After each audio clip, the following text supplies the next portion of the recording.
Hello guys, good morning. Tayo ay magluluto ngayon guys na prawn na may kasamang oyster sauce at white pepper at syempre yung spring onion. So ngayon, iinitin na natin guys yung ating kawali para mag-umpisa na tayo magprito. Ayan, naglalagay na tayo ng oil guys, so mag-umpisa na tayo magprito sa ating hipon. So ito na yung ating mga ingredient guys, mamaya konti isasalang natin. So prituin muna natin yung ating hipon bago tayo gumawa ng ating sauce. Yan na guys, mag-umpisa na tayo magprito ng ating hipon. Maraming salamat.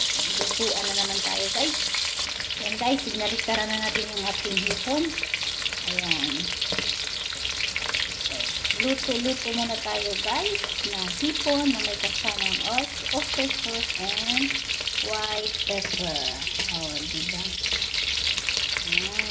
Yan, ito na yung ating hipon guys. At may mga pangalawa na naman tayo guys. Yan, pangalawang. Yan, ito na guys. Yan, kasi na lang yung ating kanin guys. Ito na din. At siyempre yung ating sabaw. Ayan, ito yung ating sabaw guys. So, diba?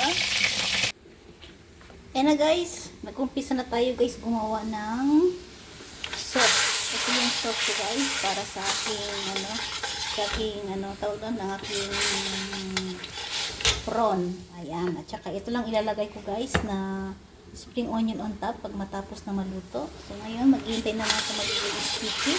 So papakita ko sa inyo guys. Kita nyo guys, mainit-init pa yan. So standby muna kayo guys ha. Ayan, okay na siya guys. So ilalagay ko na yung aking prawn.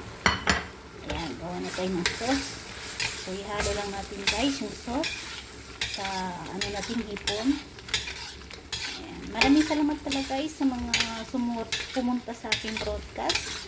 Thank you so much sa walang sawang pagsusuporta sa aking broadcast kahit 1 hour. Hindi na ako maglalagay ng dark sauce guys kasi may oyster sauce na yan. May oyster sauce. Diba? Maraming salamat guys. Sana hindi kayo magsawa na suportahan ako. So, ganito lang guys. O, diba? Hintayin ko na lang guys maluto. At ilalagay na natin yung ating spring onion. O, diba? O, ganito lang guys.